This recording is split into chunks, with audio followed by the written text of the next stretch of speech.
ठीक है। अच्छा, सो इस तरह से है कि हम कर तो मेन जो हमारा टॉपिक है, ठीक है। अच्छा, सो जो हमारा मेन टॉपिक चल रहा है पीछे से, वो तो स्टेलर स्ट्रक्चर हम पढ़ रहे हैं, ठीक है। उसमें बीच में एक तरह से पैरेंथेसिस पिछली दफ़ा से लाया था मैंने, जिसमें थोड़ा सा स्टेलर एवोल्यूशन भी देखा था हमने, ठीक है।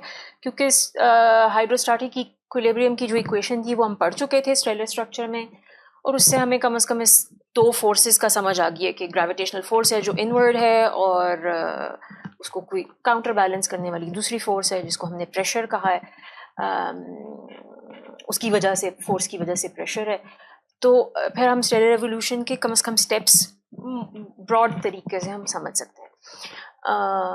तो अब वापस आते हैं स्टेलर स्ट्रक्चर की तरफ, ठीक है। सो स्टेलर स्ट्रक्चर की हम दो इक्वेशंस पढ़ चुके हैं, एक हाइड्रोस्टैटिक इक्विलिब्रियम जिस पे काफ़ी सारा टाइम लगाया है, और एक मास कॉन्टिन्यूटी वाली इक्वेशन जो बहुत शॉर्ट डेरिवेशन थी और जल्दी से मैंने कर दी थी बोर्ड के ऊपर। तीसरी इक्वेशन जो है, और फिलहाल हम तीन ही करेंगे, वैसे ये चार हैं। तीसरी इक्वेशन जो है वो है एनर्जी इक्वेशन या energy equation of energy conservation, और इसको लुमिनोसिटी ग्रेडियंट इक्वेशन भी कहते हैं। तो ये लिखते हैं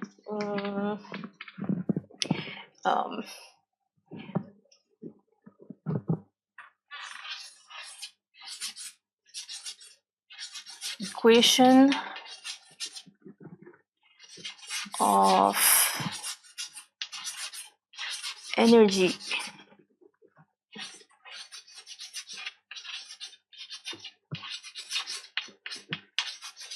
conservation। So, इसके लिए जो प्रीरेक्विजिट था वो था लुमिनोसिटी के बारे में पता होना। लुमिनोसिटी के बारे में जो है मैं आपको बता चुकी हूँ कि स्टार्स की प्रॉपर्टी होती है एनर्जी emitted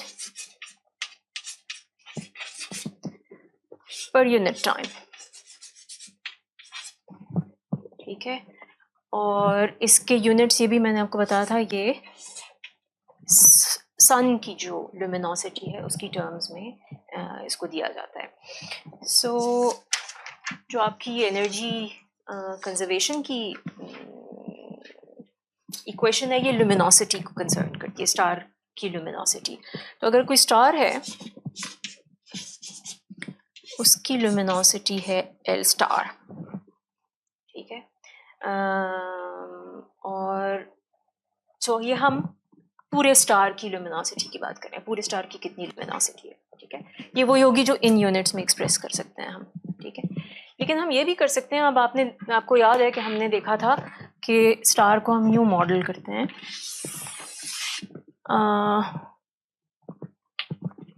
और इसके अंदर हम लेयर्स भी बना लेते हैं। सो और हमने इन लेयर्स के मास की भी बात की थी, ठीक है। हम ये भी बात कर सकते हैं कि एक लेयर की लुमिनोसिटी क्या है, ठीक है, कि कितनी एनर्जी एमिट कर रही है एक लेयर की।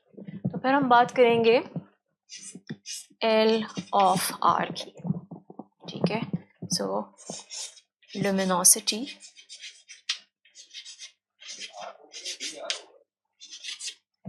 एल ऑफ आर होगा, एल ऑफ आर होगा डी आर। अभी डी वाली चीज़ भी आती है, लेकिन ये एक as a function of radius vary करेगी,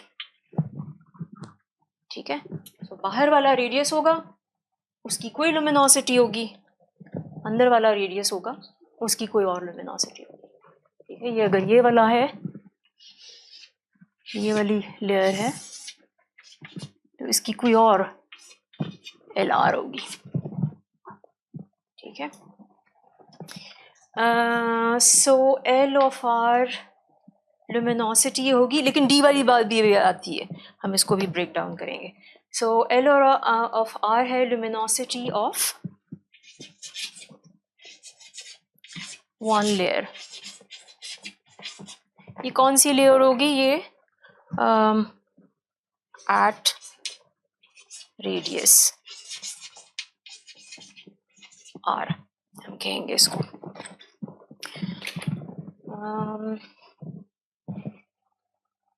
अच्छा, अगर हमारा जो स्टार है उसका रेडियस, टोटल रेडियस, ठीक है, ये जो बड़ा वाला, ये पूरा, ये आर स्टार है, तो फिर हम ये समझ सकते हैं कि एल आर स्टार जो है ये बराबर हो जाएगी एल स्टार के, ठीक है ना। कंप्लीट स्टार की लुमिनोसिटी आउटर मोस्ट लेयर में क्या होगी?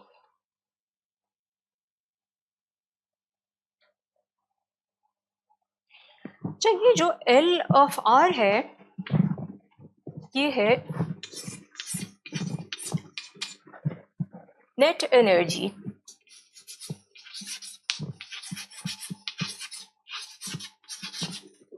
per unit time emitted by the layer.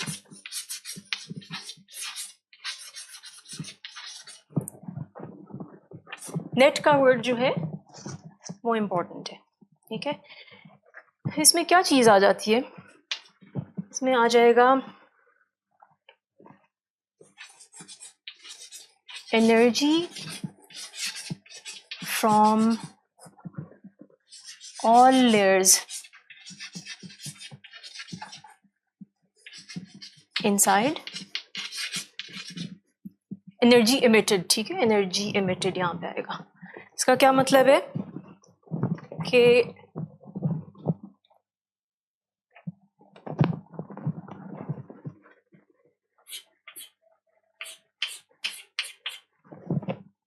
ये जो इसके अंदर की लेयर्स हैं ये कितनी एनर्जी इमिट कर रही हैं, तो ये हो जाएगी L of R minus D R, पिछली लेयर्स की, ठीक है।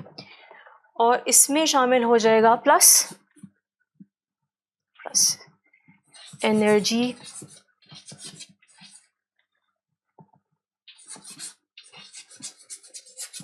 emitted by this layer,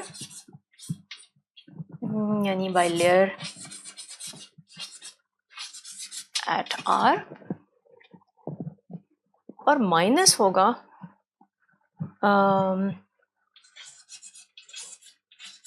energy from inside absorbed in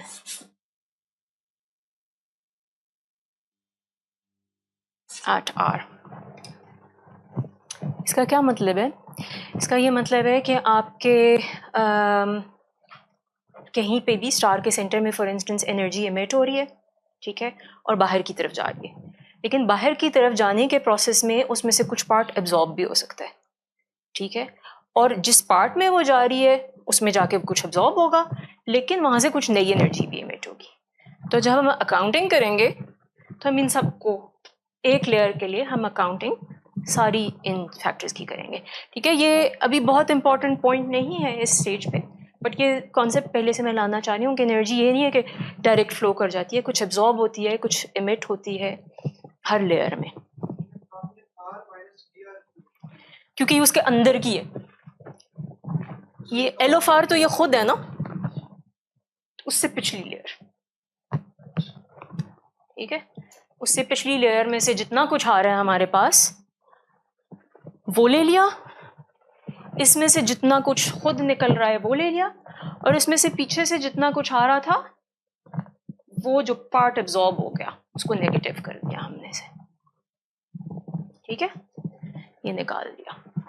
सो इसको हम कह सकते हैं, ये वाला जो फैक्टर है, ये जो दो हैं जो रेड में मैंने लिखे हैं और मेरा रेड ये रहा, इसको हम, ये पिछला आर एल था ना, पिछली लुमिनोसिटी थी, तो इसको हम कह सकते हैं डी ऑफ एल आर। इस लेयर की वजह से लुमिनोसिटी में कितना चेंज आया, ठीक है, तो डी यहाँ पे यूज होगा।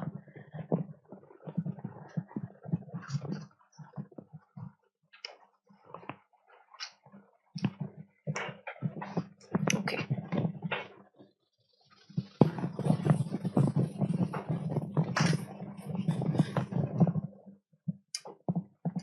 फिर हम इसको या डी ऑफ एल आर यूँ लिख लेते हैं। फिर हम कह सकते हैं कि then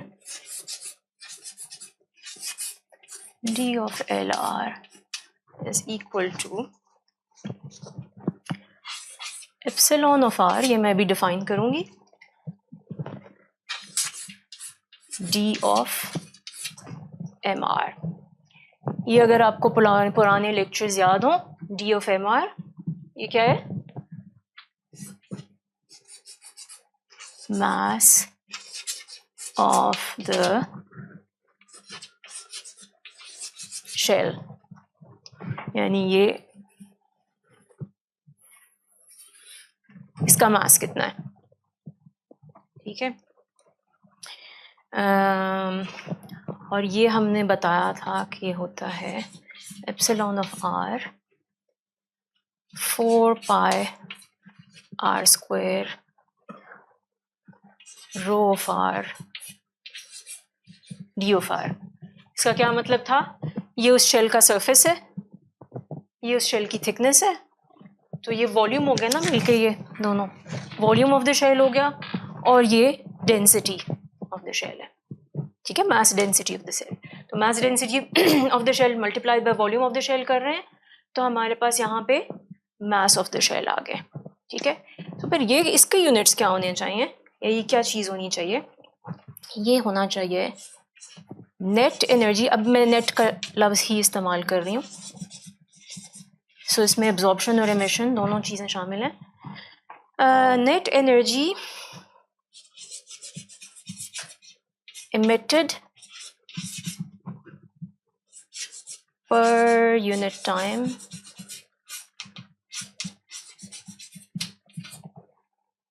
per unit mass.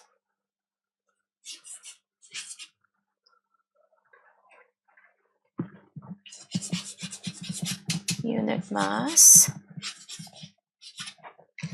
at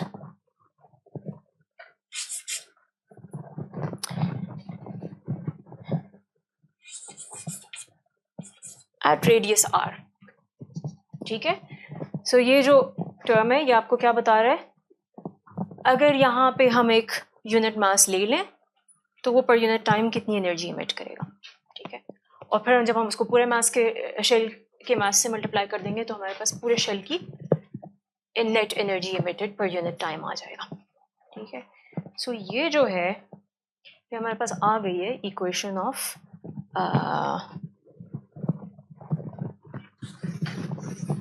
energy conservation.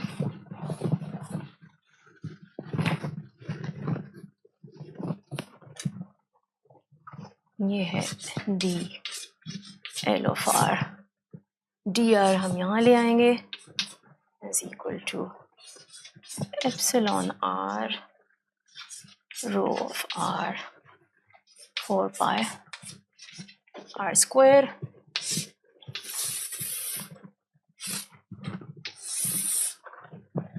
Thank you. ये जो है ये आपकी है इक्वेशन ऑफ एनर्जी कंजर्वेशन, ठीक है, या इक्वेशन एनर्जी इक्वेशन या लुमिनोसिटी ग्रेडियंट इक्वेशन आ गई आपकी।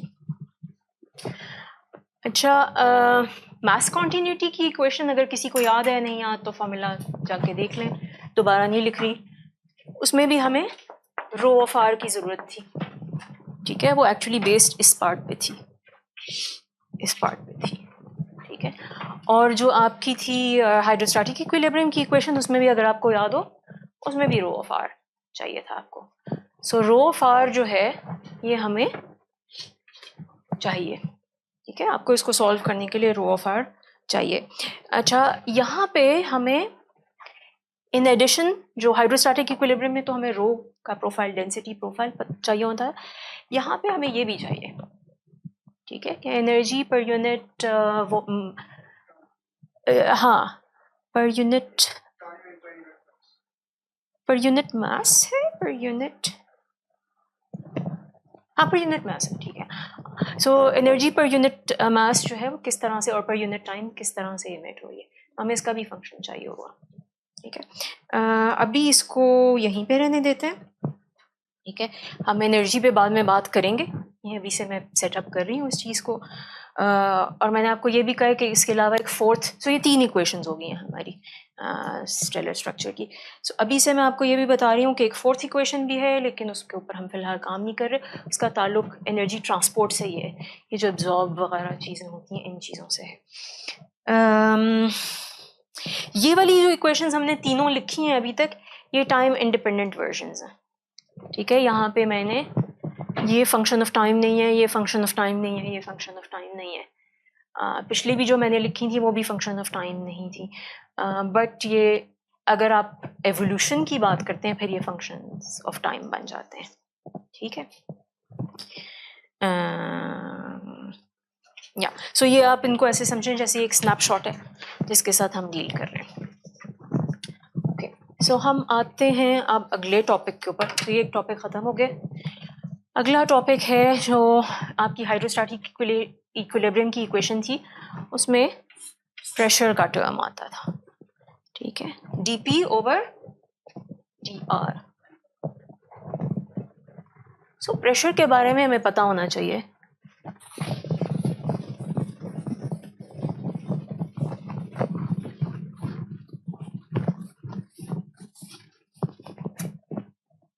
बल्कि मैं लिख देती हूँ हाइड्रोस्टैटिक इक्विलिब्रियम। मेरे पास था dp over dr minus g m ऑफ r rho of r square. ये थी equation of hydrostatic equilibrium. So ये मैं शुरू से कहती आई हूँ, ये जो है ये ग्रेविटी है और ये आउटवर्ड प्रेशर है, ठीक है। इस प्रेशर के सोर्स के ऊपर ज़्यादा बात नहीं हुई कि प्रेशर का सोर्स है क्या, ठीक है। मैंने थोड़ा सा ये ज़रूर बताया था जब हम स्टेलर रेवोल्यूशन देख रहे थे कि गैस का अपना प्रेशर होगा, ठीक है। सो गैस कोलैप्स करती है, तब जब आपका स्टार बनता है तो वो प्रेशर इतना ज़्यादा नहीं होता कि उस ग्रेविटी को ओवरकम कर सके। सो प्रेशर जो है गैस का एक अपना प्रेशर होता है। और उस वक्त जब मैंने इसके बारे में बताया था तो मैंने बलून की एग्जांपल दी थी। बलून जो है क्या करता है, बलून आपको पता है कि प्रेशर एग्जर्ट कर रहा होता है, उसके रबर के ऊपर एक प्रेशर एग्जर्ट कर रहा होता है, ठीक है। और थोड़ा सा टेम्परेचर के ऊपर डिपेंडेंस के बारे में भी बात की थी कि आपको पता है गर्मी में अगर बलून थोड़ा देर पड़ा रहे या हीटर के पास बच्चे कई दफ़ा छोड़ देते हैं तो फिर वो फट जाता है, ठीक है, क्यों, वो इस प्रेशर बढ़ता है, टेम्परेचर आपका राइज करता है तो प्रेशर बढ़ जाएगा। तो टेम्परेचर के साथ ताल्लुक है प्रेशर का।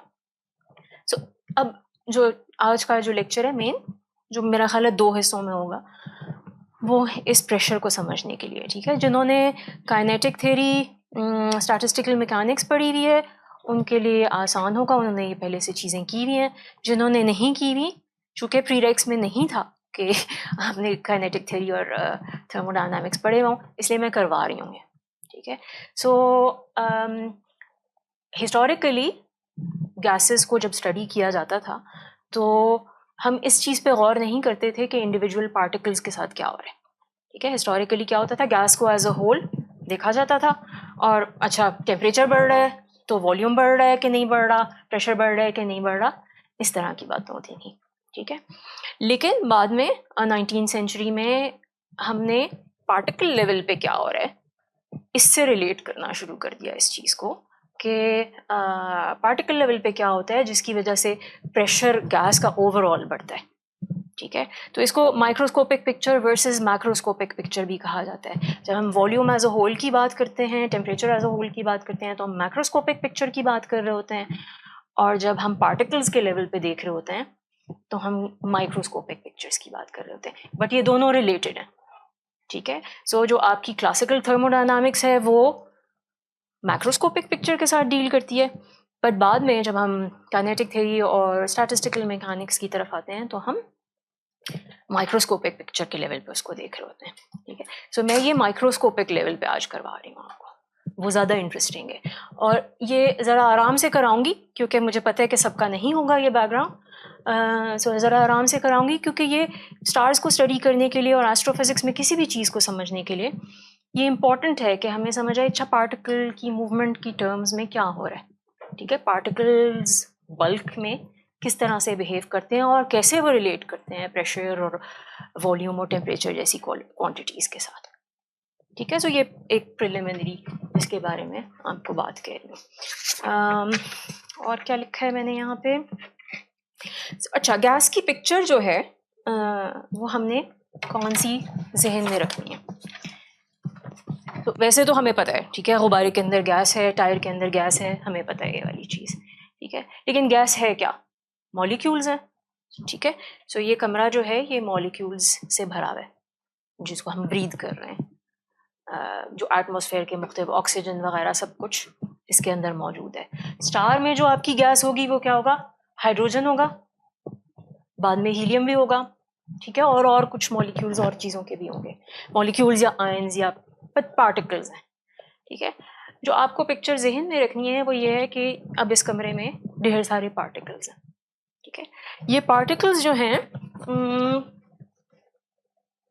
सो मॉलिक्यूल्स हैं,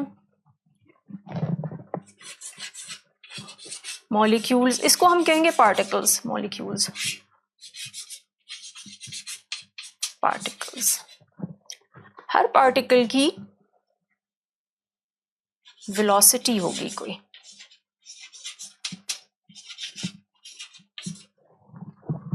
ठीक है। हर पार्टिकल जो यहाँ पे है उसकी कोई वेलोसिटी होगी, यानी वो कहीं जा रहा होगा और उसकी कोई डायरेक्शन हम एसोसिएट कर सकेंगे, कोई इधर जा रहा है कोई उधर जा रहा है, ठीक है। ऐसा एयर जिसमें कोई बल्क मूवमेंट नहीं है, यानी जैसे हवा नहीं चल रही, कोई एयर करंट नहीं है, इस कमरे में ओवरऑल हम कह सकते हैं फर्स्ट अप्रॉक्सीमेशन में कि यहाँ पे चूँकि सब कुछ बंद है तो यहाँ पे कोई ख़ास मूवमेंट नहीं है। सो ऐसा एयर जिसको हम स्टैटिक एक तरह से कह सकते हैं, ऐसे एयर में पार्टिकल स्टैटिक नहीं होंगे, ठीक है, पार्टिकल्स मूव कर रहे होंगे आपके। लेकिन बल्क तरीके से स्टैटिक होने का क्या मतलब है, इसका सिर्फ ये मतलब है कि ऑन द एवरेज जितने लेफ्ट जा रहे होंगे उतने ही राइट जा रहे होंगे, ठीक है, जितने ऊपर जा रहे होंगे उतने ही नीचे जा रहे होंगे। और ये हर रैंडम डायरेक्शन के लिए ट्रू है, एक डायरेक्शन में जा रहे हैं दूसरे डायरेक्शन में उतने ही जा रहे हैं, ठीक है। सो ये तो एक बात होगी, ठीक है। दूसरी बात हो गई इन सब की वेलोसिटी डिफरेंट डिफरेंट होगी, ठीक है।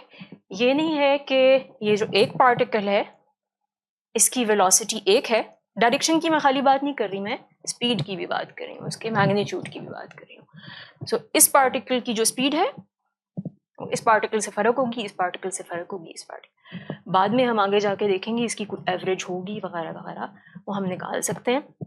लेकिन हर एक की रैंडम आप समझ लें फिलहाल कि डिस्ट्रीब्यूशन होगी, ठीक है। बाद में हम देखेंगे कि इसकी एक्चुअली डिस्ट्रीब्यूशन होती कैसे है और उसका एक्चुअली टेम्परेचर के साथ लिंक निकलता है, ठीक है। लेकिन अभी हम वहाँ नहीं पहुँचे, अभी हमने सिर्फ ये सोचना है अच्छा रैंडम स्पीड्स के साथ पार्टिकल्स मूव कर रहे हैं और रैंडम डायरेक्शंस में मूव कर रहे हैं। बल्क तरीके से स्टैटिक होने का सिर्फ ये मतलब है कि ऑन द एवरेज जितने इधर जा रहे हैं, जिस स्पीड के साथ जा रहे हैं उतने ही इतने जा रहे हैं, ओवरऑल आपकी कोई मूवमेंट नहीं हो रही। और ऑब्वियसली जब हवा चलेगी तो फिर बल्क आपका कुछ अनइवन हो जाएगा आपका। अच्छा तो ये एक पिक्चर आपकी होगी। अच्छा दूसरा ये है कि हम ये भी कंसिडर करते हैं, अब ये एक अजम्पशन है, ठीक है, या थोड़ी सी सिंप्लीफिकेशन है, हम ये कंसिडर करते हैं कि जब तक इनका कोई कोलिजन नहीं होता पार्टिकल्स का, या तो एक दूसरे के साथ या वॉल के साथ, तो ये स्ट्रेट लाइन में ट्रैवल करते हैं, ठीक है।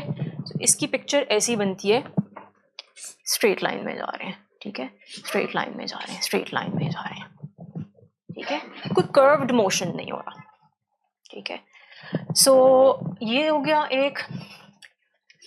अच्छा कोलिजन्स इनके जब भी होते हैं, ये भी एक अजम्पशन है, सिंप्लीफिकेशन है, कि जब इनके कोलिजन्स होते हैं या वो वॉल के साथ कोलिजन या आपस में कोलिजन, तो वो इलास्टिक कोलिजन होगा, ठीक है। क्लासिकल मैकेनिक्स इस कोर्स का प्रीरेक है तो इलास्टिक कोलिजन का सबको पता होना चाहिए।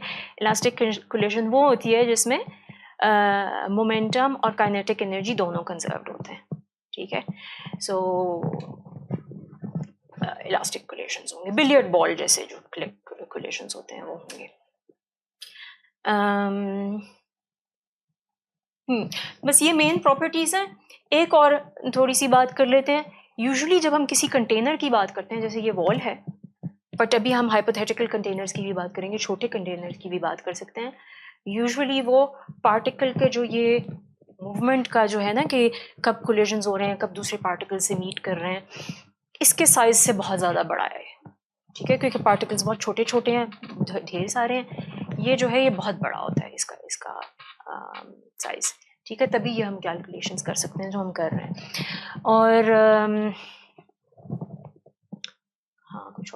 और पार्टिकल्स का इंटर पार्टिकल डिस्टेंस बड़ा होता है, ठीक है, ये भी ज़रूरी है इस चीज़ के लिए। आप लोगों ने ये भी पढ़ा होगा कि सॉलिड्स में पार्टिकल्स का डिस्टेंस करीब होता है, लिक्विड्स में थोड़ा इंटरमीडिएट होता है, गैस में सबसे ज़्यादा होता है, तो ये बहुत ज़्यादा होता है कंपेयर टू वंस अगेन इनके कोलिजन के डिस्टेंस के मुकाबले में, ठीक है।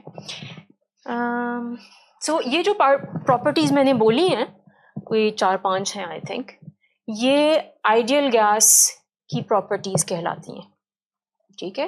वो जो कोलिजन हमने कहा इलास्टिक ही होगा, स्ट्रेट लाइन में ही ट्रैवल करेंगे, ये सारी चीज़ें आइडियल गैस की कहलाती हैं। तो अगर आइडियल गैस का वर्ड यूज़ हो रहा है तो इसका मतलब है कि नॉन आइडियल भी कोई होगी, ये रियलिस्टिक केस भी होगा, ठीक है। तो रियलिस्टिक केस में ये थोड़ी सी चीज़ें मॉडिफाई हो जाती हैं। हाँ, और कोलिजन इंस्टेंटेनियस अक्सर हम कंसिडर करते हैं, ऑल्दो मैं आपको नॉन इंस्टेंटेनियस थोड़ा सा करके दिखाऊंगी, बट वो ट्रीट ऐसे ही हो रहा है जैसे इंस्टेंटेनियस है।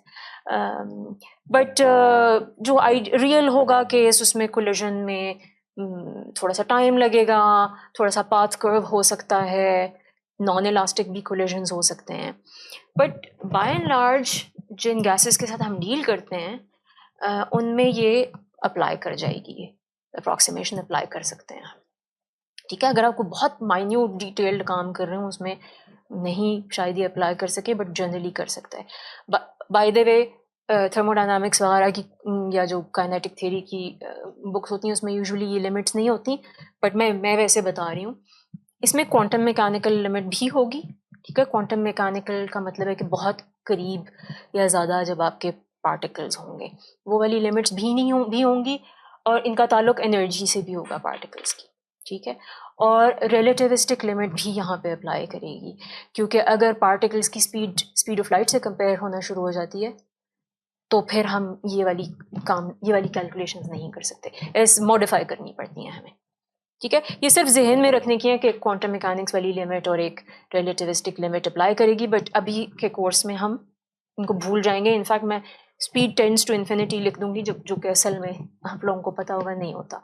स्पीड जो है वो स्पीड ऑफ लाइट से नहीं बढ़ सकती, ठीक है। सो ये हो गई। अच्छा अच्छा, अब आप लोगों से सवाल है, प्रेशर के बारे में जब आप सोचते हैं, अब ये पिक्चर है हमारी, गैस है, पार्टिकल्स हैं, ठीक है, बलून के अंदर गैस है। सो आपसे मैं सवाल पूछ रही हूँ, आपका क्या ख्याल है पार्टिकल्स क्या कर रहे हैं जिसकी वजह से बलून की जो वॉल्स हैं उस पर प्रेशर एक्सर्ट हो रहा है? हिट कर रहे हैं, ठीक है, पार्टिकल्स मूव कर रहे हैं, रैंडमली हिट कर रहे हैं, तो एक तरह से फोर्स एक्सर्ट कर रहे हैं, ठीक है। वो फोर्स जो है वो एक्ट करेगी as a type of pressure, ठीक है, प्रेशर के तौर पे एक्ट करेगी। सो एक्चुअली हम इसको लिख सकते हैं कि एक जो बेस होगी हमारी इक्वेशन वो होगी pressure is equal to force per unit area, ठीक है। और ये actually force perpendicular to the area होता है, ठीक है। अगर आप बचपन के कोई कोर्सेज याद हो, सो प्रेशर जो है ये कभी इस एंगल पे नहीं एक्ट करता, प्रेशर हमेशा परपेंडिकुलर एक्ट कर रहा होता है। अगर कोई फोर्स किसी एंगल पे एक्ट कर रही होती है तो उसका सिर्फ परपेंडिकुलर कंपोनेंट कंट्रीब्यूट करता है, जो दूसरे वाले कंपोनेंट्स होते हैं वो नहीं कंट्रीब्यूट कर रहे होते हैं, ठीक है। तो आप उस फोर्स को आप ब्रेक डाउन कर देते हैं परपेंडिकुलर कंपोनेंट में, इस कंपोनेंट में ये वाला नहीं कंट्रीब्यूट करता प्रेशर में, ये वाला कंट्रीब्यूट कर रहा होता है प्रेशर में। तो ये एक चीज हो गई। न्यूटन सेकंड लॉ भी लिख लेते हैं, वो भी काम आएगा हमारे, क्योंकि फोर्स हो गया तो न्यूटन सेकंड लॉ भी हमारे काम आएगा, ठीक है। सो फोर्स क्या होती है, इज इक्वल टू ma, ठीक है। अगर हम वेक्टर फॉर्म में लिखें तो हम ये लिख सकते हैं, और इसको एक्चुअली यूं भी लिखा जाता है, डीप सॉरी हाँ तो ये बराबर है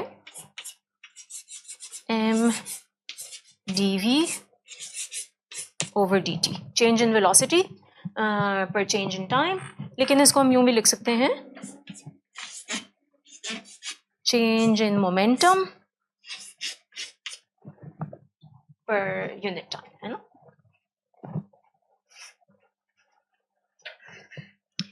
अच्छा, अब अगर हम प्रेशर एग्जर्ट करने की बात करें कि वो बलून की वॉल पे प्रेशर एग्जर्ट, आपका क्या ख्याल है एक इंडिविजुअल पार्टिकल की कौन सी प्रॉपर्टी इस प्रेशर में कंट्रीब्यूट करेगी? अभी हम इसको करेंगे मैथमेटिकली, लेकिन इंट्यूटिवली मैं पूछ रही हूँ। हाँ, सो अगर बलून, अभी तो ये बात हुई ना कि बलून के साथ कोलाइड कर रहे हैं, उसकी सरफेस के साथ कोलाइड कर रहे हैं गैस के पार्टिकल्स, उसकी वजह से प्रेशर एग्जर्ट हो रहा है।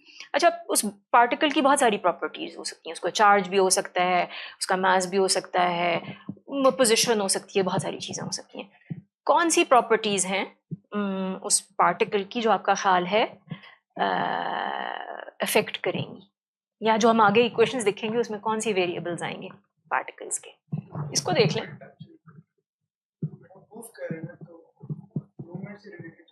कोई मूवमेंट से रिलेटेड चीज़ होनी चाहिए, ठीक है, या स्पीड या मोमेंटम या इस तरह की कोई चीज़ होनी चाहिए, वो एक चीज़ आ गई, और एक और चीज़ भी आनी चाहिए, हाँ, मास, मास, ठीक है। सो आपका मास मैटर करेगा,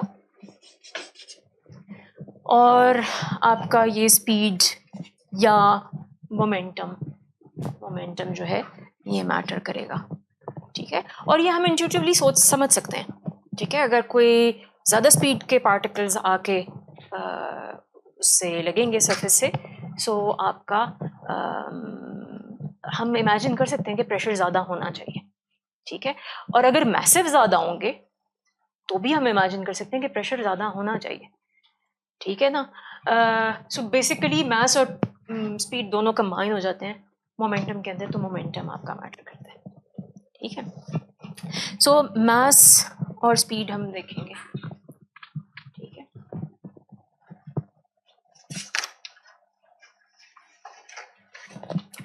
अच्छा, अब हम लेते हैं एक सिलेंडर,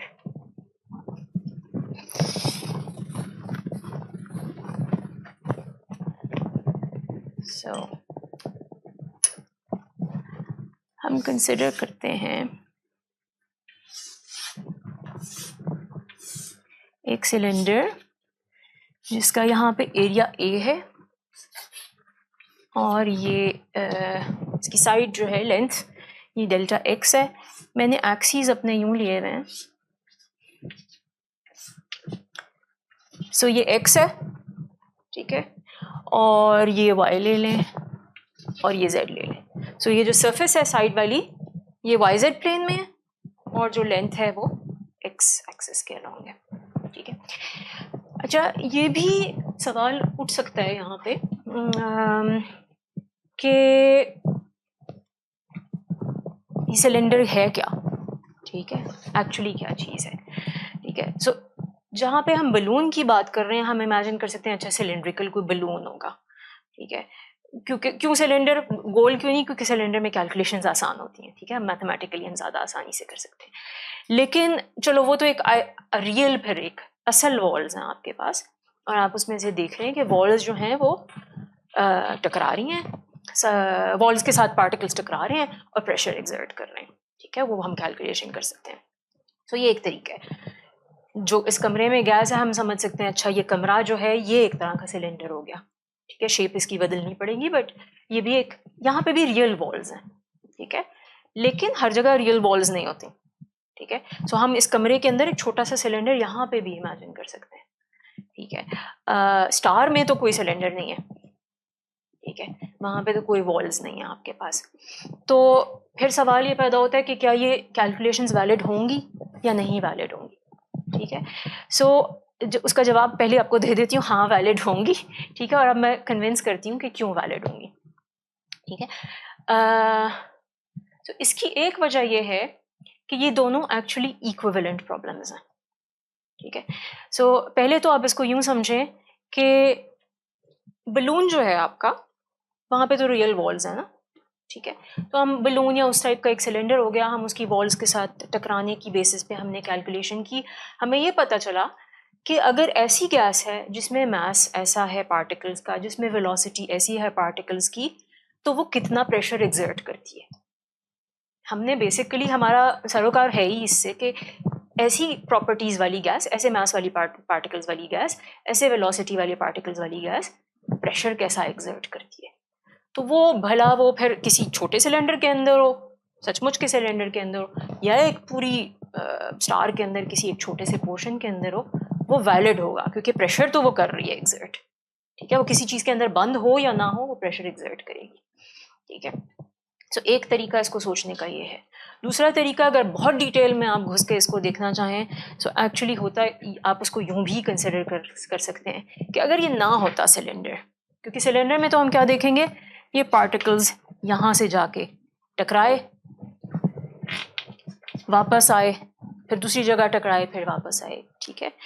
लेकिन असल में क्या होता है, आपके पार्टिकल्स यूं गुजर रहे हैं, हर तरफ जा रहे हैं, रैंडम पार्टिकल्स, ठीक है। सो एक्चुअली आपके रैंडम पार्टिकल्स उतने ही एक डायरेक्शन में जा रहे होते हैं जितने वो छोटे से सिलेंडर में टकरा के जा रहे होते हैं, ठीक है। सो न्यूमेरिकली आपकी पिक्चर एग्जैक्टली वही होती है, उतने ही नंबर्स में ऊपर जा रहे होते हैं जितने नंबर्स में नीचे जा रहे होते हैं, ख्वाह वो छोटा सैंपल हो ख्वाह वो बड़ा सैंपल हो। एक चीज़ ये।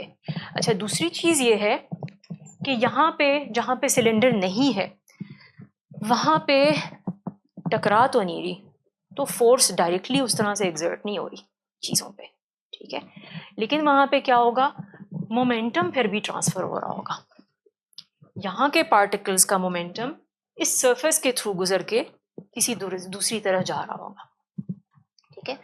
तो हम फिर क्या करते हैं, अगर हमने ये कैलकुलेशन विदाउट वॉल्स करनी हो, तो फिर हम कहते हैं कितना मोमेंटम एक एरिया में से गुजर रहा है, एक हाइपोथेटिकल एरिया वैसे ही, इसके स्नैपशॉट ले लेते हैं, टाइम पे देखते हैं कि कितने टाइम में कितना पार्टिकल्स यहाँ से गुजर रहे हैं, और वो जब हम देखते हैं तो हम कहते हैं कितना मोमेंटम ट्रांसफर हो रहा है इधर से उधर, और मोमेंटम जो ट्रांसफर हो रहा है वो प्रेशर ही हो रहा है आपका, ठीक है। सो एक्चुअली आपकी प्रेशर की एक डेफिनेशन ये है, ठीक है। बट प्रेशर की एक और डेफिनेशन भी कभी कभार आपको मिलती है, वो होती है मोमेंटम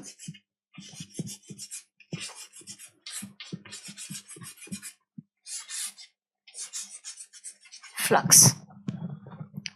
फ्लक्स क्या होता है, फ्लक्स होता है जब किसी एरिया में से कोई क्वांटिटी जा रही हो, हम मैग्नेटिक लाइंस के फ्लक्स की बात करते हैं, हम और मुख्तलिफ चीज़ों के फ्लक्स की बात कर सकते हैं, ठीक है।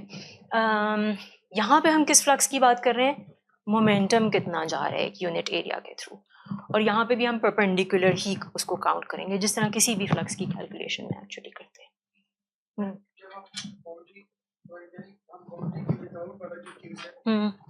उसके अंदर हम क्या ये ज़ूम करेंगे कि यहाँ पे डिफरेंट पार्टिकल्स हैं इंस्टेड ऑफ बाउंड्री, तो जो पार्टिकल है वो उस पार्टिकल जो बाउंड्री के ऊपर से स्ट्राइक करेगा तो मोमेंटम को ट्रांसफर करेगा। नहीं, हम सिर्फ ये कहेंगे कि ये जो एरिया है, what is the momentum flux through this,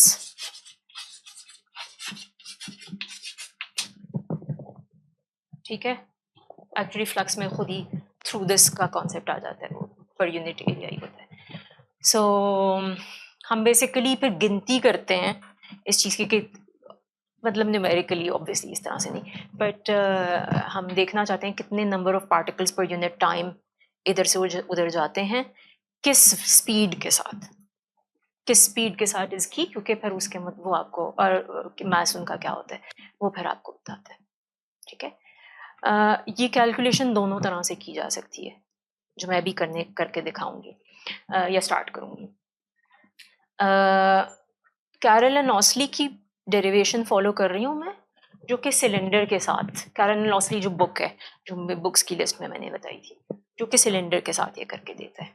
मैंने एज एन एक्सरसाइज इस लेक्चर की तैयारी के लिए की थी ये दूसरी वाली भी कैलकुलेशन, हो जाती है एग्जैक्टली वही न्यूमेरिकली जवाब आता है, जो कि आना भी चाहिए, ठीक है।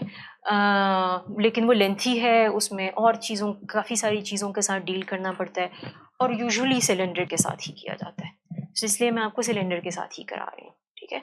अगर किसी का इंटरेस्ट हो देखने के लिए कि कैसे है, तो या तो आप खुद ढूंढ सकते हैं किसी रिसोर्स में कि कैसे की जाती है कैलकुलेशन दूसरे तरीके से, थोड़ा बहुत मुझसे अलहदा से वैसे भी डिस्कस करके देख सकते हैं। और या सो बाकी ये है कि अगर ये आर्ग्यूमेंट्स आपको वैसे कन्विंस कर देते हैं कि ये इक्विवेलेंट पिक्चर्स हैं, तो फिर आप ट्रस्ट कर सकते हैं इस चीज़ को, ठीक है। ओके हाँ,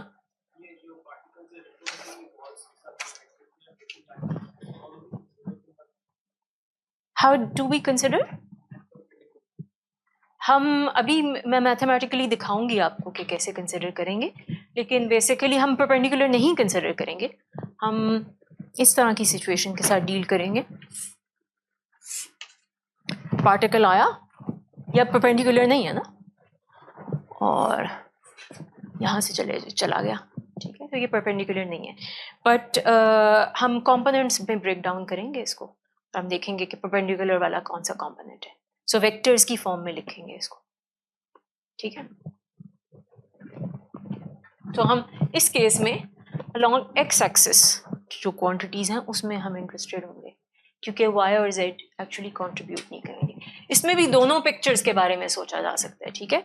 जो आपकी कोलिजन वाली पिक्चर है उसमें कोलिजन का जो आप एंगल बना रहे हैं उसमें परपेंडिकुलर कंपोनेंट देखेंगे, और जो दूसरा वाला है उसमें भी आपका मोमेंटम ट्रांसफ़र जो है, जब हम फ्लक्स की बात करते हैं तो उसमें भी आपको परपेंडिकुलर कंपोनेंट ही देना पड़ता है, ठीक है।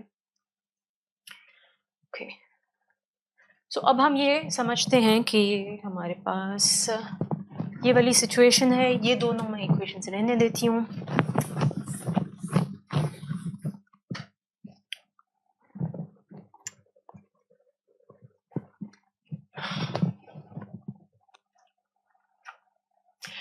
अच्छा, एक तो ये चीज़ होगी कि जब हम ये लिखते हैं f is equal to, comment 1 जो है, मैं एक कॉमेंट पहले कर रही हूँ, ठीक है।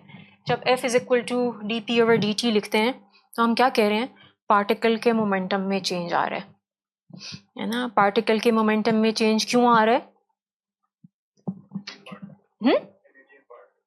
एनर्जी इम्पार्ट हो रही है, फोर्स उस पर कोई एक्ट कर रही है, ठीक है। सो फोर्स उसके ऊपर कोई एक्ट कर रही है तो पार्टिकल के मोमेंटम में चेंज आएगा, ठीक है। सो ये जहन में रखनी है एक बात। अच्छा, दूसरी चीज़ जो है, सो ये बी ए कॉमेंट जो था वो ये था कि एफ एक्ट्स ऑन पार्टिकल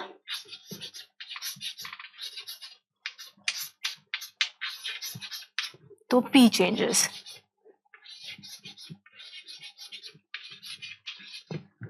और ये हम वेक्टर साइन के साथ लिख रहे हैं। अगर चेंज इन मोमेंटम ऐसे हम लिखें,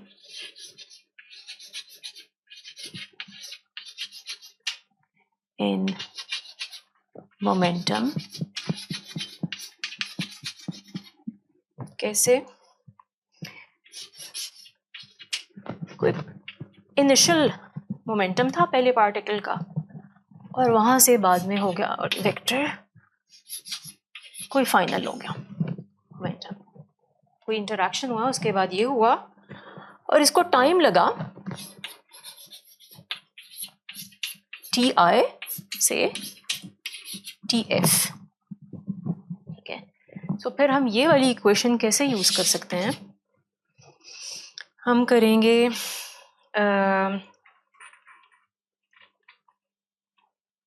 इसको मैं स्केलर में लिख रही हूँ, लेकिन आप इसको वेक्टर में भी करके देख सकते हैं। dp is equal to f dt, ये हो गया, इसको इंटीग्रेट कर देंगे इन दोनों के दरम्यान, ठीक है।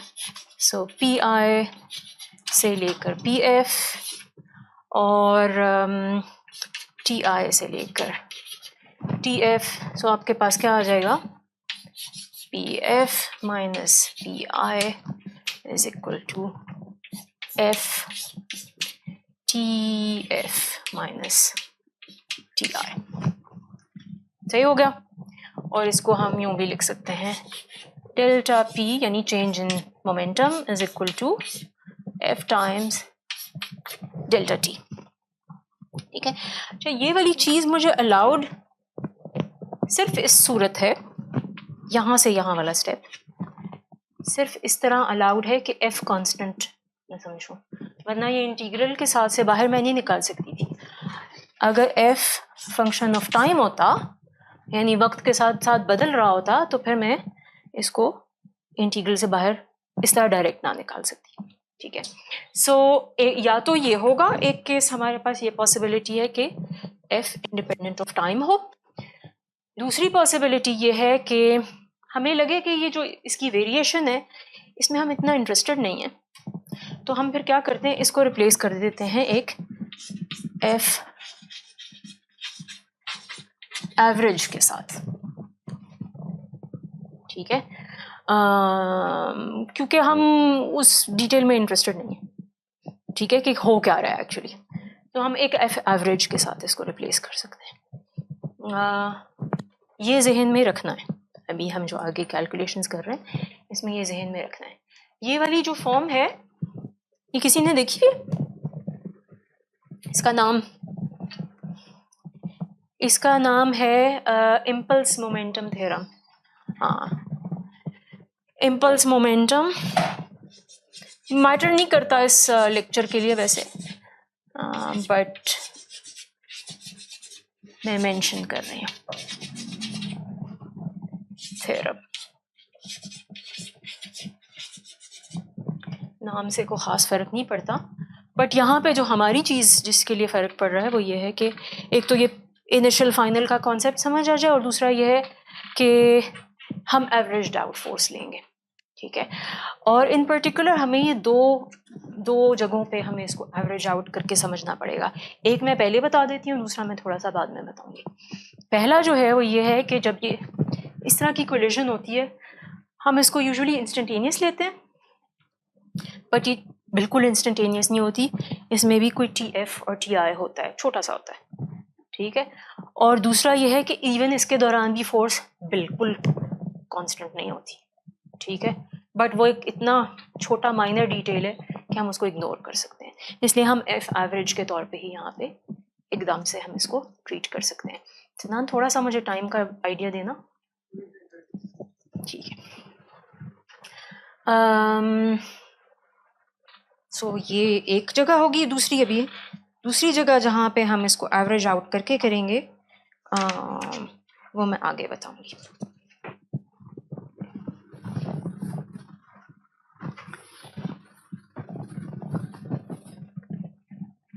सो अब अच्छा, सिलेंडर तो मैंने मिटा दिया अच्छा, यहाँ बना लेते हैं साइड पे दोबारा से। सो ये ए होगी इसकी साइड और ये डेल्टा एक्स हो गया। तो पहले हम स्टेप 1 कर रहे हैं, हम करते हैं 1 पार्टिकल को फॉलो करेंगे और उसकी एक कोलिजन देखेंगे। कहाँ पे?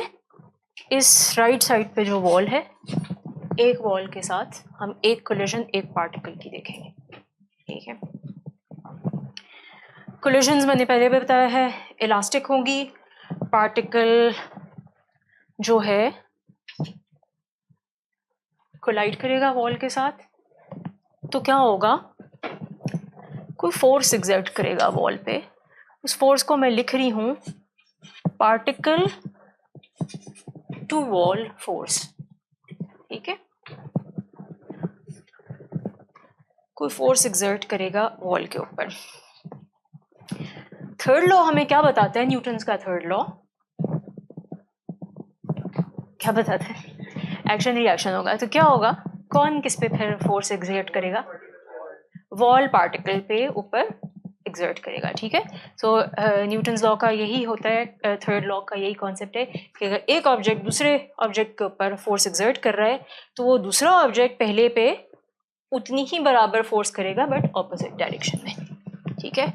सो पार्टिकल ने कोलाइड किया वॉल के साथ, उसने ये फोर्स एग्जर्ट की, तो वॉल क्या करेगी,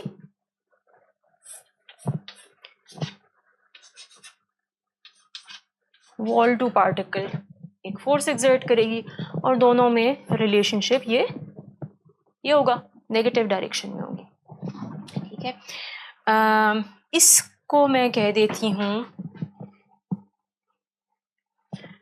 इसका मैं नाम रख देती हूँ F1 कोलिजन, ठीक है। 1 और C लिखा है मैंने यहाँ पे, तो पढ़ाना चाह रहा हूँ, ये मैंने नाम रख दिया है कि ये एक पार्टिकल जो वॉल के ऊपर फोर्स एग्जर्ट कर रहा है उसका नाम है F1 कोलिजन, ठीक है। अच्छा, जो चेंज इन मोमेंटम आया है पार्टिकल में, अच्छा सो पार्टिकल का पहले यहाँ पे मोमेंटम था PI और यहाँ पे है PF, सो ये अब चेंज आया है इसके मोमेंटम में पार्टिकल, इसको कॉज किस फोर्स ने किया है, यहाँ पे हमने यही कहा है ना, चेंज इन मोमेंटम, ये change in momentum is caused by force, है ना। तो कौन सी फोर्स ने कॉज की है इन दोनों में से,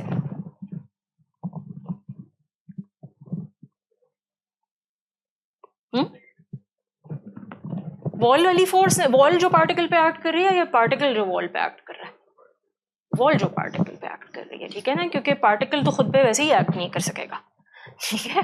तो वॉल जो पार्टिकल में, जो इस कोलिजन के रिएक्शन में जो वॉल पार्टिकल के ऊपर फोर्स अप्लाई कर रही है वो हमें यहाँ पे यूज करना चाहिए जब हम न्यूटन्स लॉ में यूज करेंगे। सो हम स्टार्ट यहाँ से लेंगे, ठीक है, क्योंकि हमारे पास change in momentum of the particle है, और फिर हम पहुंच यहाँ पे जाएंगे क्योंकि हमें पता है नेगेटिव साइन के साथ वो उसके बराबर हो जाता है। आगे हमें ज़रूरत इसकी होगी, क्यों इसकी ज़रूरत होगी, क्योंकि हम इसमें इंटरेस्टेड हैं कि प्रेशर कितना कॉज कर रहा है ना पार्टिकल, तो हमें इसकी इवेंचुअली हमें इसकी ज़रूरत है, लेकिन मैथमेटिकली एक्सेसिबल ये है, ठीक है। तो हम स्टार्ट यहाँ से लेंगे, इसको करेंगे कैलकुलेट। सो इसको हम कैसे करेंगे, हम कहेंगे delta P is equal to PF minus PI is equal to, अब हम ये यूज कर रहे हैं, ठीक है, ये होगा force exerted by the wall on the particle, और यहाँ पे हम कहेंगे TF माइनस TI। अच्छा, इनके साथ भी जो है मैं एक्चुअली 1C लगा रही हूँ क्योंकि अगर हमारे पास और टाइम्स भी आएंगे, तो मैं सारी टाइम्स को मैं मिक्सअप नहीं करना चाह रही, तो ये 1 कोलिजन का टाइम है, ठीक है। तो मैंने आपको जो कहा था ना कि थोड़ा सा टाइम लगता है इस कोलिजन को, उसको हम कह रहे हैं कि वो शुरू TI 1C पे हो रहा है और एंड TF 1C पे हो रहा है कोलिजन, ठीक है। सो फिर हम वो वाला फॉर्मूला यूज कर सकते हैं और हमारे पास ये आ सकता है। इसके लिए अब हमें इसको वेक्टर फॉर्म में यूज करना होगा, जो आपका सवाल था ना कि हम परपेंडिकुलर वाली चीज कैसे करेंगे। सो अब हमें इसको वेक्टर फॉर्म में लिखते हैं, हमारे पास PI होगा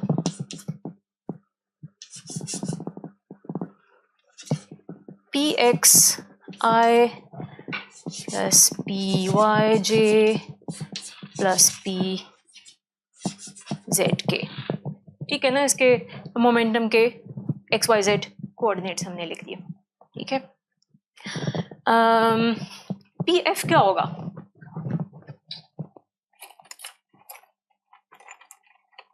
इलास्टिक कोलिजन है,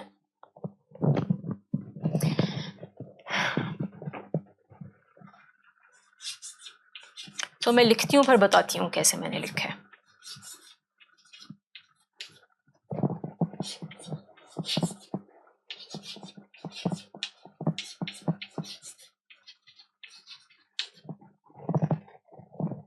मैंने क्या लिखा है, पी वाई जे उसी तरह, पी जेड के उसी तरह, और पी एक्स के साथ क्या हुआ है, उसका नेगेटिव साइन बदल लिया। ठीक है, सो सिर्फ पी एक्स का जो है साइन बदला है। क्या वजह है? अगेन मैकेनिक्स के पुराने लेक्चर्स याद करें। फोर्स की जब भी हम कैलकुलेशन किया करते थे किसी फ्लैट सरफेस के साथ, तो हम क्या कहते थे, फोर्स परपेंडिकुलर एक्ट करती है। ठीक है, हम परपेंडिकुलर फोर्स को ही काउंट करते हैं। जो वो ऑब्जेक्ट एग्जर्ट करता है, फ्लैट वाला जो ऑब्जेक्ट है ना, वो जो दूसरे ऑब्जेक्ट के ऊपर, बॉल के ऊपर जो वो फोर्स एग्जर्ट करेगा वो परपेंडिकुलर ही होगी। जो नॉन परपेंडिकुलर फोर्सेस होती हैं वो दूसरी वाली होती हैं, फ्रिक्शन वगैरह टाइप की जो फोर्सेस होती हैं। पर जो आपकी नॉर्मल स्ट्रेट कोई फ्लैट सरफेस जो फोर्स एग्जर्ट करती है किसी चीज़ के ऊपर, तो वो परपेंडिकुलर होती है। ठीक है, तो ये एक चीज़ हम ये क्या किया करते थे। दूसरा ये है कि मैग्नीट्यूड क्यों नहीं चेंज हो रहा, क्योंकि इलास्टिक कोलिजन है। ठीक है, इलास्टिक कोलिजन है, सो इस वजह से मैग्नीट्यूड नहीं चेंज हो रहा, सिर्फ उसका साइन चेंज हो रहा है। सो ये जहन में रखना है कि y और z की साइड पे कुछ भी चेंज नहीं आया। ठीक है, सिर्फ x में चेंज हुआ है, और वो भी सिर्फ एक साइन का फर्क है।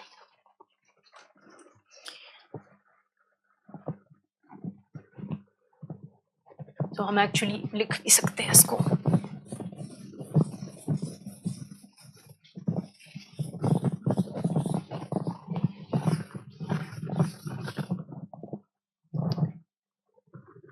हम लिख सकते हैं delta P X is equal to, पहले डेल्टा पी वाई लिख देते हैं, P Y delta P Z, ये तो जीरो हो गए है ना, कोई चेंज नहीं आया।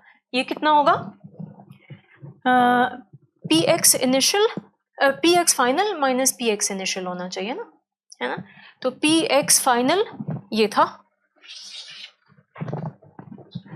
तो हम कहेंगे पी एक्स फाइनल जो है ये माइनस पी एक्स था, और माइनस पी एक्स इनिशियल जो है ये माइनस पी एक्स हो जाएगा, तो ये total minus two P x हो गया।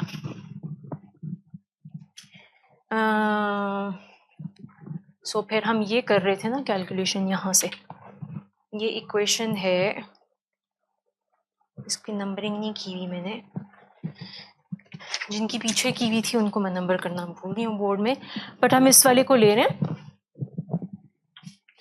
इस इक्वेशन को। तो हमारे पास क्या आ जाएगा, डेल्टा लिख देती हूँ, delta P X I plus delta P Y J plus delta P Z K is equal to F wall to particle delta T 1c। ठीक है, उसको मैंने टाइम का डिफरेंस कर दिया, यहाँ पे आ गया माइनस 2px आई, ये 0 0 हो गए, और ये बराबर हो गया F wall P delta t1c। इसमें हम इसको भी यूज कर सकते हैं, ये जो मैंने सारा कुछ यहाँ लिखा था, तो ये किसके बराबर हो गया, minus F 1c delta t1c minus 2pxi। ठीक हो गया ये मेरे पास इक्वेशन 4 है। सो वो जो पिछली थी ना उनको भी मैंने नंबर किया हुआ था।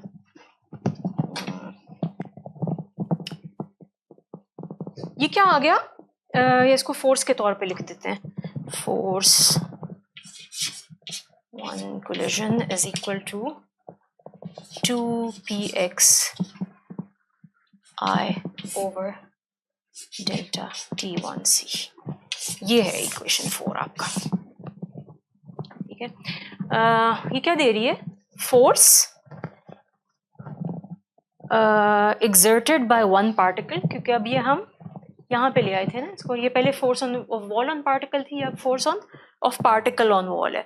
Force exerted by one particle when it collides with the wall, एक कोलिजन के लिए, ठीक है। सो वो जो यहाँ पे था वन पार्टिकल वन कोलिजन, ये उसका जवाब आ गया कि वो फोर्स कितनी exert कर रहे हैं, ठीक है। अब हम स्टेप 2 पे जाते हैं। सॉरी, किस चीज़ को? अभी सॉल्व करने की ज़रूरत ही नहीं है, अभी हम सॉल्व कर रहे हैं एक्चुअली, जो हमने रिजल्ट निकालना है हम उसको सॉल्व कर रहे हैं। हाँ, या आप कोई और बात पूछ रहे हैं?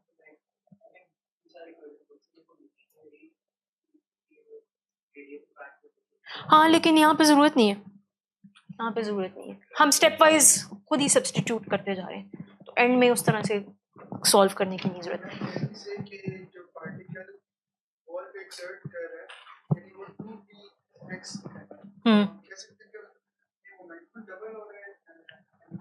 नहीं, मोमेंटम डबल नहीं हो रहा बट उसका मोमेंटम उसका मोमेंटम की जो वैल्यू होगी ना, वो डिटरमिन करेगी कि वो फोर्स कितनी एक्सर्ट करेगा, ठीक है। सो बेसिकली वही वाली बात आ गई कि m और Vx, मैंने Vx अभी डिफाइन नहीं किया बट आप समझ सकते हैं कि वो x component of the velocity है।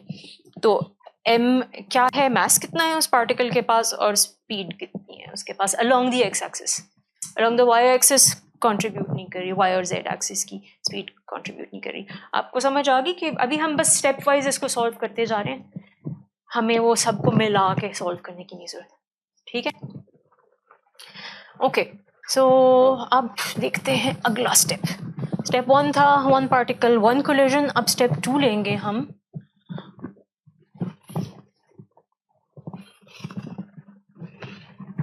स्टेप 2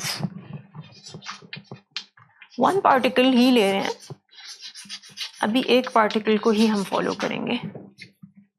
टू कोलिजन्स, या इसको हम ये कह सकते हैं कि एक साइकिल की बात कर रहे हैं हम, लेकिन इसका क्या मतलब है साइकिल का, ये मैं एक्सप्लेन करती हूँ अभी, ठीक है। सो ये जो है, इसमें जो हमने डेल्टा टी यूज़ किया है, डेल्टा T1C, ये एक छोटा सा टाइम इंटरवल है। ये वो टाइम इंटरवल है जब ये छोटा सा यहाँ पे जब पार्टिकल इसके बिल्कुल करीब है और इसके साथ इंटरैक्ट कर रहे हैं, ठीक है। बाकी टाइम पार्टिकल क्या करता है, पार्टिकल सीधा स्ट्रेट लाइन में जा रहे हैं, ठीक है। किसी एंगल पे जा सकता है सीधा, ठीक है। और बाय द वे अगर दूसरी पिक्चर की टर्म्स में हम बात करें जिसमें असल में सिलेंडर नहीं था, तो उसमें भी ये है कि आपकी ये सरफेस थी, इसमें से पार्टिकल्स गुजर रहे हैं, ठीक है। तो इसमें ऐसे नहीं है कि एक वक्त में एक पार्टिकल गुजरेगा और उसके फौरन बाद दूसरा जुड़ा हुआ उसके साथ गुजर जाएगा, गैप आएगा पार्टिकल्स के दरमियान, ठीक है। सो बट इसको थोड़ा सा वैसे ही, ये इतनी इम्पोर्टेंट नहीं है इस वक्त, अभी हम इस पर गौर करते हैं। जब ये पार्टिकल कोलाइड नहीं कर रहा तो ये फोर्स नहीं एग्जर्ट कर रहा, ठीक है। जब ये पार्टिकल यहाँ पे है फॉर इंस्टेंस, तो ये फोर्स नहीं एग्जर्ट कर रहा। सो अगर मैं सारे टाइम के लिए ले लूँ, ये मैं समझूँ कि सारा वक्त यही फोर्स आ रही है, तो फिर तो मैं फोर्स को ओवर एस्टिमेट कर दूंगी ना। तो मुझे जो ये इसका खाली ट्रैवल करने वाला टाइम है पार्टिकल को, उसको भी मैथमेटिकली अपनी अकाउंटिंग में कहीं पे डालने की ज़रूरत है, ठीक है। सो इसलिए हम टू कोलिजन्स की बात करते हैं, और टू कोलिजन्स की बात कॉन्क्रीटली किस तरह करेंगे कि हम एक पूरे साइकिल की बात कर रहे हैं। आपका पार्टिकल यहाँ आया, यहाँ पे उसने इसके साथ इंटरैक्ट किया, अब हम यहाँ पे क्लॉक स्टार्ट कर रहे हैं। हम कह रहे हैं जब इंटरैक्ट कर रहा है ये टी आई है, ठीक है। मैं चेक कर लूँ मैंने नोटेशन क्या यूज़ की है, क्योंकि मैं मिक्सअप ना कर जाऊँ आगे। टी आई है, ठीक है। उसके बाद ये पार्टिकल जो है ये वापस चला जाएगा, और दोबारा इस वॉल से किसी वक्त इंटरैक्ट करेगा, यहाँ पे कोलाइड करेगा और फिर वापस आ जाएगा। ठीक है, अगर तो इसका एंगल कोई ऐसा है कि ये स्ट्रेट ही चला जाए तो ये स्ट्रेट बस पहुंचेगा दूसरी वॉल पे, वापस स्ट्रेट आ जाएगा। ठीक है, अगर ये उस तरह का जिस तरह हम अपने किसी एंगल्स पे देख रहे हैं तो ये टकराता टकराता यहाँ पहुंचेगा और फिर वहां से वापस आता आता दोबारा कोलाइड करेगा यहाँ पे। ये जब दोबारा कोलाइड कर रहा है हम इसको कह रहे हैं टी फाइनल। तो हम इसको साइकिल, इसलिए मैंने साइकिल का लफ्ज़ यूज़ किया, साइकिल इसलिए कह रही हूँ क्योंकि हम फोकस कर रहे हैं इस वॉल पे, हम इस वॉल पे देखना चाह रहे हैं प्रेशर कितना एग्जर्ट हो रहा है गैस की वजह से। दोबारा आएगा, इस पे नहीं हम इंटरेस्टेड क्योंकि हमने दोनों का मैथ्स मिलाना नहीं है, हमने सिर्फ इसका मैथ्स करना है। हमने ये देखना है इसको कितनी एनर्जी इम्पार्ट हो रही है बेसिकली, क्योंकि प्रेशर हमने इस पे कैलकुलेट करना है। तो हम पूरा साइकिल इसको कंसिडर करेंगे जब वो वहाँ पहुँच के वापस आ जाएगा और यहाँ पहुँच जाएगा। ठीक है, तो हमारा टी इनिशियल और टी फाइनल, अब ये वन कोलिजन नहीं है, ये एक पूरे साइकिल का है, इसलिए मैंने नोटेशन यहाँ पे बदली है। ठीक है, ये अब हम कैलकुलेट करेंगे। और यहाँ पे एक चीज़ नोट कर सकते हैं हम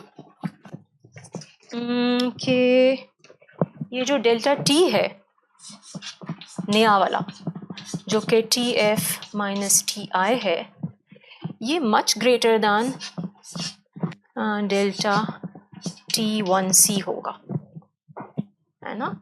जो इस एक कोलिजन का जो छोटा सा टाइम इंटरवल था उसके मुकाबले में ये बहुत बड़ा होगा। ठीक है, इसको हम ज़्यादा यूज़ नहीं करेंगे बट इसको पिक्चर में जहन में रखना है।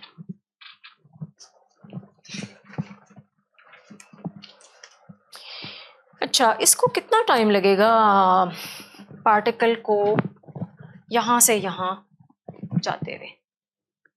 ठीक है, अच्छा मैंने पहले वो मोमेंटम की इक्वेशंस लिखी थी ना, इसी तरह हम उसकी इक्वेशंस भी लिख सकते हैं, वेलोसिटी की भी लिख सकते हैं। ठीक है, वी आई भी लिख सकते हैं, V X I plus V Y J plus V Z K, ये पहले वाले कोलिजन के हिसाब से ही है, और V F is equal to minus V X I plus V Y J plus V Z के।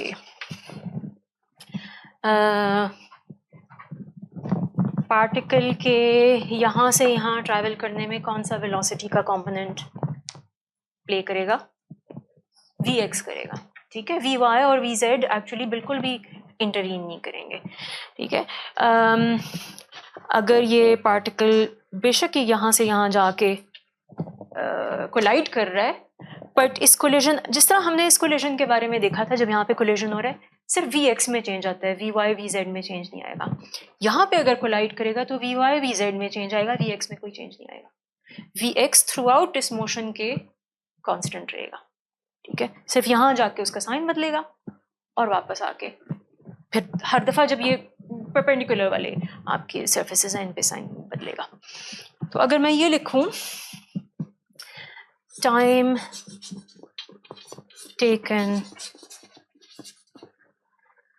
by the particle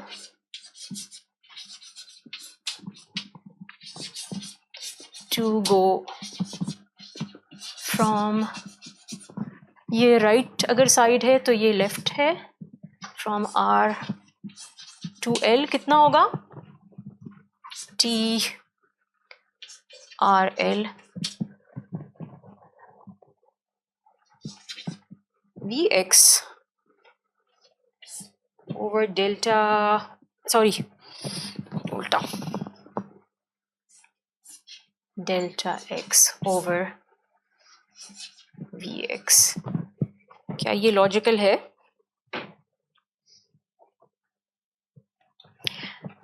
इसके लिए मैं ये यूज़ कर रही हूँ, velocity is equal to dx over dt।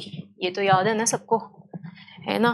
So distance over time velocity देता है हमें, तो टाइम कैसे लेंगे, डिस्टेंस यहाँ पे ले आएंगे और डिस्टेंस ओवर वेलोसिटी हमें टाइम दे देगा।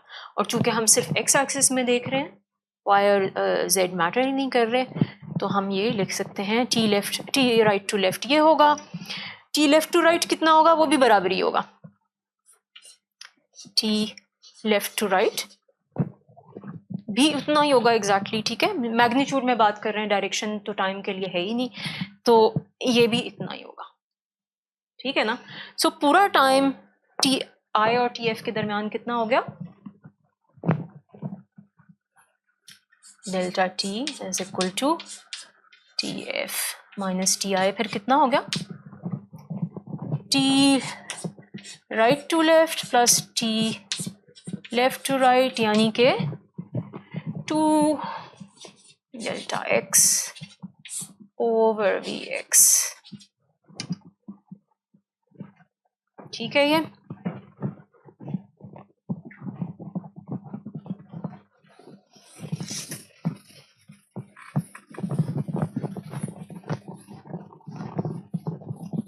ठीक है, यहाँ तो कोई कंफ्यूजन नहीं अभी तक।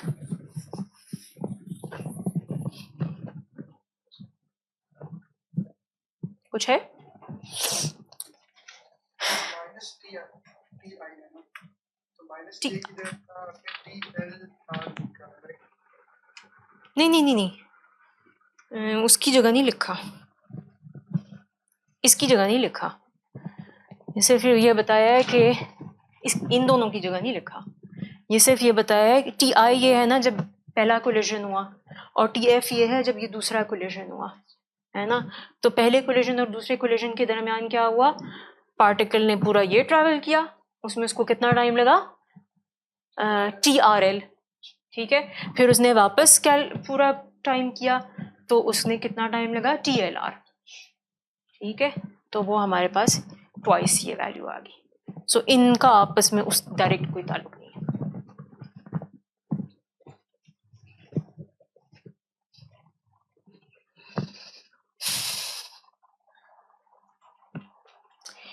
अच्छा, अगर वापस हम इसको देखें, ये क्या थी, force exerted by one particle. चले मैं ये बस बाय वन पार्टिकल वाली बात कर लेती हूँ, फिर मैं इसको ख़त्म कर देती हूँ, नेक्स्ट टाइम इसी से शुरू करेंगे। ये थी force exerted by one particle in ये छोटा सा टाइम इंटरवल, है ना, एक कोलिजन की वजह से था। लेकिन आप गौर करें इस बात पे कि इस पूरे साइकिल में भी उस वॉल के ऊपर एक ही कोलिजन हो रहा है ना। सो ये एक्चुअली इस फॉर्म में भी वैलिड होगा ये एफ, अब ये टोटल मैं लिख रही हूँ, वन कोलिजन नहीं लिख रही, है ना, is equal to 2px I over delta T. क्या ख्याल है, ठीक है। उस छोटे से टाइम इंटरवल में उस वॉल के ऊपर इतनी फोर्स एक्सर्ट हुई, इसलिए हमने ये इक्वेशन लिख दी। इस बड़े टाइम इंटरवल में उतनी ही फोर्स उस वॉल के ऊपर एक्सर्ट हुई, तो इस इक्वेशन को हम दूसरे टाइम इंटरवल के लिए भी लिख सकते हैं, ठीक है। ये हो गया, और हमारे पास ये था delta T is equal to 2 delta X V X, इसको हम इसमें डाल सकते हैं ना डेल्टा टी की वैल्यू को, है ना। तो हमारे पास आ जाएगा इज इक्वल टू एफ,